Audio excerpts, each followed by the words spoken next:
बिस्मिल्लाहिर्रहमानिर्रहीम। शुरू करता हूँ अल्लाह के पाक नाम से जो बहुत बड़ा मेहरबान नहायत रहने वाला है। दोस्तों, बहनों, भाइयों, बुजुर्गों, अस्सलाम वालेकुम। तारीख इस्लाम में मोहम्मद बिन कासिम की किस्त नंबर 43 में खुशामदीद कहते हैं और इसमें हम बयान करेंगे मोहम्मद बिन कासिम का लश्कर दमिश्क से रवानगी। तो दोस्तों, सुबह की नमाज के बाद दमिश्क के लोग बाजारों और मकानों की छतों पर खड़े मोहम्मद बिन कासिम की फौज का जुलूस देख रहे थे। दुनिया की तारीख में यह पहला वाकया था कि एक दूर अफादा मुल्क पर हमला करने वाली फौज की क़यादत एक 17 साल नौजवान के सुपुर्द थी। दमिश्क से लेकर बसरा तक रास्ते के हर शहर और बस्ती से कई कमसल लड़के, नौजवान और बूढ़े इस फौज में शामिल हुए। कूफा और बसरा में मोहम्मद बिन कासिम की रवानगी की इतला मिल चुकी थी। नौजवान औरतें अपने शोहरों और मायों, बेटों और लड़कियों, अपने भाइयों को नौजवान सलार का साथ देने के लिए तैयार रहने पर आमादा कर रहे थे। गयूर कौम के बेकस बेटी की फरियाद बसरा और कूफा के हर घर में पहुंच चुकी थी। बसरा की औरतों में जुबैदा की तबलीग की बहस ये जज्बा पैदा हो चुका था कि नाहीद का मसला कौम की हर बहू बेटी का मसला। नौजवान लड़कियां मुख्तलिफ महलों और कुचों से जुबैदा के घर आती और इनकी तकरीर से एक नया जज्बा लेकर वापस जाती। खराबी सेहत के बावजूद मोहम्मद बिन कासिम की वालदा बसरा की मोमर औरतों की एक टोली के साथ जहाद की तबलीग के लिए हर मोहल्ला की औरतों के पास पहुंच गई। जुबैदा ने चंद नए सिपाहियों को घोड़े और असला जात पर बहन पहुंचाने के लिए अपने तमाम जेवरात बेच डाले। बसरा के तमाम अमीर और गरीब घरानों की लड़कियों ने इसकी तकलीद की और मुजाहिदीन के आनंद के लिए बसरा के बैतुल माल को चंद दिनों में सोने और चांदी से भर दिया गया। इराक के दूसरे शहरों की ख्वातीन ने इसका कारे खैर में बसरा की औरतों से पीछे रहना गवारा न किया और वहां भी लाखों रुपए जमा हो गए। मोहम्मद बिन कासिम ने बसरा में 3 दिन क्याम किया।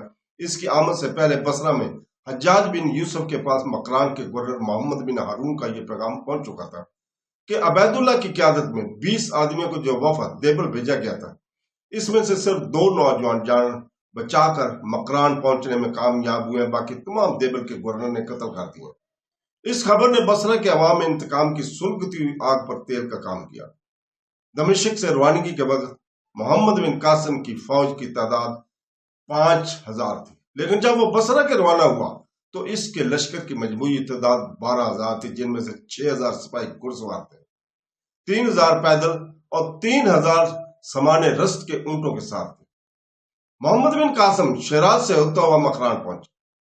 मकरान की सरहद अबूर करने के बाद लसबेला की पहाड़ी इलाकों में उसे बहुत सी मुश्किलात का सामना करना पड़ा। भीम सिंह 20,000 फौज के साथ लसबेला के सिंधी गवर्नर के आनंद के लिए पहुंच चुका था। उसने एक मजबूत पहाड़ी किले को अपना मरकज बनाकर तमाम रास्तों पर अपने तीर अंदाज बैठा दिए थे। अपने बाप की मुखालफत के बावजूद वो राजा को इस बात को यकीन दिला चुका था कि उसकी 20,000 सिपाही 12,000 मुसलमानों को लसबेला से आगे नहीं बढ़ने देंगे। मुसलमानों के पहाड़ी इलाके में दाखिल होते ही भीम सिंह के सिपाहियों ने इक्का दुक्का हमले शुरू कर दिए। 30-40 सिपाहियों का गिरोह अचानक किसी टीले या पहाड़ी की चोटी पर नमूदार होता और आन की आन में मोहम्मद बिन कासिम की फौज के हिस्से पर तीर और पत्थर बरसाकर गायब हो जाता। घोड़ों के सवार इधर उधर हटकर अपना बचाव कर लेते, लेकिन शुतर सवार दस्तों के लिए ये हमले बड़ी हद तक परेशान कुन साबित हुए। बाजुकात बिदक कर इधर उधर भागने वाले ऊंटों को मुनज़्ज़म करना हमला करने वालों के तवाक्कुफ से ज्यादा मुश्किल हो जाता था। मोहम्मद बिन कासिम ने यह देखकर रावल के प्यादा दस्तों की तादाद में इजाफा कर दिया, लेकिन हमला आवरों की एक जमात आगे से कुतरा कर भागती और दूसरी जमात पीछे से हमला करती। एक गिरोह किसी टीले पर चढ़कर लश्कर के दाएं बाजू को अपनी तरफ मुतवज्जो करता और दूसरे बाजू पर हमला कर देता। जूं मोहम्मद बिन कासिम की फौज आगे बढ़ती गई, इन हमलों की शिद्दत में इजाफा होता गया। रात के वक्त पड़ाव के बाद शबे खून के डर से कम चौथाई फौज को आसपास के टीलों पर काबिज होकर पहरा देना पड़ता। एक शाम मोहम्मद बिन कासिम को एक जासूस ने इतला दी कि शुमाल की तरफ 20 कोस के फाजिल पर एक मजबूत किला इस लश्कर का मुस्तकर है। मोहम्मद बिन कासिम ने अपने तजुर्बाकार सलारों की एक मजलिस शुरा बुलाई। बाज सलारों की ये सलाह थी कि इस रास्ते को छोड़कर समुद्र के साल के साथ साथ निस्बतन ہمارا راستہ اختیار کیا جائے۔ ہم اس قلعے سے قدر دور ہوں گے، اس قدر ان حملوں سے محفوظ رہیں گے۔ لیکن محمد بن قاسم اس سے متفق نہ ہوا۔ اس نے کہا جب تک یہ علاقہ دشمن سے پاک نہیں ہوتا ہمارا آگے بڑھنا خطرے سے خالی نہیں۔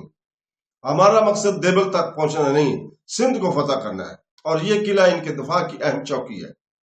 مجھے یقین ہے کہ اس قلعے کی فتح ہو جانے کے بعد دشمن یہ تمام علاقے خالی کرنے پر مجبور ہو جائے گا، اور دشمنوں کے جو سپاہی یہاں سے فرار ہوں گے وہ دیبل پہنچ کر ایک شکست خوردہ ذہنیت کا مظاہرہ کریں گے۔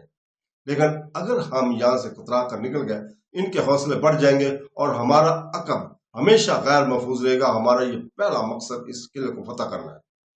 اس قلعے کی فتح کے بعد اگر پہاڑیوں میں پھیلے ہوئے لشکر کی تعداد کافی ہوئی تو اس علاقے میں ہمارے ساتھ فیصلہ کن جنگ لڑنے کی کوشش کرے گا، اور اس میں بھی ہماری بہتری ہے۔ میں سمجھتا ہوں کہ ہماری پیش قدمی روکنے کے لیے اس قلعے کے محافظوں کی زیادہ تعداد آس پاس کی پہاڑیوں پر منعقد ہے۔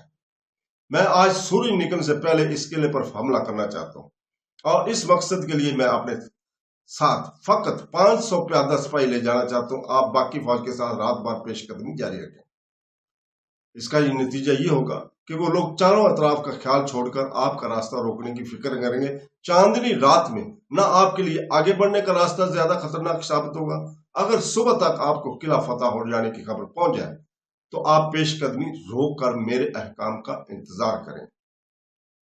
اگر قلعہ فتح ہو جانے کے بعد دشمن نے کسی جگہ منظم ہو کر مقابلے کی ہمت کی تو میں قلعے کی حفاظت کے لیے چند آدمی چھوڑ کر آپ کے ساتھ آ ملوں گا، اور اگر انہوں نے قلعے کو دوبارہ فتح کرنا چاہا تو آپ وہاں پہنچ جائیں۔ ایک بوڑھا سالار نے کہا مجھے یقین ہے کہ سندھ کی فتح کے لیے اللہ تعالیٰ نے آپ کو منتخب کیا ہے۔ انشاءاللہ آپ کی کوئی تدبیر غلط نہ ہوگی، لیکن سپہ سالار کا فوج کے ساتھ رہنا ہی مناسب ہے۔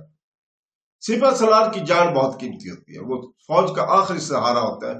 اگر اس خطرناک مہم میں آپ کو کوئی حادثہ پیش آ گیا تو محمد بن قاسم نے جواب دیا قادسیہ کی جنگ میں ایرانیوں کو اپنے زبردست لشکر کے باوجود اس لیے شکست ہوئی کہ انہوں نے اپنی طاقت سے زیادہ رستم کی شخصیت سے امیدیں وابستہ کی۔ رستم مارا گیا تو وہ مسلمانوں کی مٹھی بھر جماعت کے مقابلے میں بھاگ نکلے، لیکن اس کے برعکس مسلمانوں کے سپہ سالار سعد بن وقاص گھوڑے پر چڑھنے کے قابل نہ تھے اور انہیں میدان سے الگ ایک طرف بیٹھنا پڑا۔ لیکن مسلمانوں کی خود اعتمادی کا یہ عالم تھا کہ انہیں اپنے سپہ سالار کی عدم موجودگی کا احساس تک بھی نہ تھا۔ ہماری تاریخ میں آپ کو کوئی ایسا واقعہ نہیں ملے گا جب سالار کی شہادت سے بددل ہو کر مجاہدوں نے ہتھیار ڈال دیے ہوں۔ ہم بادشاہوں اور سالاروں کے لیے نہیں لڑتے، ہم خدا کے لیے لڑتے ہیں۔ بادشاہوں اور سالاروں پر بھروسہ کرنے والے ان کی موت کے بعد مایوس ہو سکتے ہیں، لیکن ہمارے خدا ہر وقت موجود ہے۔ قرآن پاک میں ہمارے لیے اس کے احکام موجود ہیں۔ میں دعا کرتا ہوں کہ خدا اللہ تعالیٰ مجھے قوم کے لیے رستم نہ بڑھائے بلکہ مجھے مسئلہ بننے کی توفیق دے، جن کی شہادت ہر مسلمان کو جذبہ شہادت سے سرشار کر دیا تھا۔ میرے لیے اس سپہ سالار کی جان کی کوئی قیمت نہیں جو اسے اپنے سپاہیوں کی تلواروں کے پیرے میں چھپا کر رکھتا ہوں، اور اپنے بہادروں کو جان کی بازی لگانے کے بجائے جان بچانے کی ترکیب دیتا ہے۔ اگر اس قلعے کو فتح کرنا ہے اور اس کا اہم نہ ہوتا تو میں یہ مہم شاید کسی اور کے سپرد کر دیتا، لیکن اس مہم کا خطرہ اور اس کی اہمیت دونوں اس بات کے متقاضی ہیں کہ میں خود اس کی رہنمائی کروں۔ زبیر نے کہا میں آپ کے ساتھ چلنا چاہتا ہوں۔ محمد بن قاسم نے جواب دیا نہیں، میں ایک قلعہ فتح کرنے کے لیے دو دماغوں کی ضرورت نہیں سمجھتا۔ میری غیر حاضری میں تمہارا فوج کے ساتھ رہنا ضروری ہے۔ میں اپنی جگہ محمد بن ہارون کو مقرر کرتا ہوں اور تم اس کے نائب ہو۔ تو دوستو اس کے ساتھ ہی آج کی یہ قسط ختم کرتے ہیں، اور کل انشاءاللہ تعالی ہم اسی وقت دوبارہ آپ کے سامنے حاضر ہوں گے اور 44 نمبر قسط آپ کے سامنے پیش کریں گے۔ اللہ حافظ۔